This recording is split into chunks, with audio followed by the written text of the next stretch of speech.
Welcome to Sweet Life Beat Life. We hope this video helps. You'll start by using a Google Workspace account because personal links may expire. Open Google Calendar and create a new event now. Set the time and recurrence if you want persistent availability. Make sure you are the event owner or have editor rights so you can add Meet conferencing. Once done, click Add Google Meet Conferencing. This generates the meeting link tied to that calendar event, which is crucial because calendar-linked links stay active as long as the event exists. Next, create the persistent link by making the event recurring, daily, weekly, or custom recurrence, so the Meet URL remains attached to the event long-term. Copy the Meet link from the event details and paste it into your team docs or calendar invites for reuse.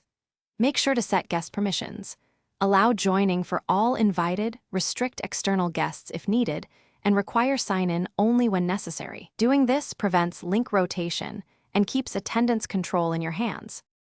To finish, test the Meet link using another account and device so you confirm it stays valid and that permissions work as expected.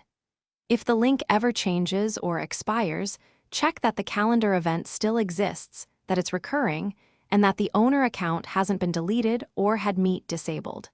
If problems persist, recreate the recurring event under an admin-managed workspace account or export the meeting details so you can restore settings quickly. This is your key troubleshooting move if things go wrong. Thanks for watching. Consider subscribing if we helped you.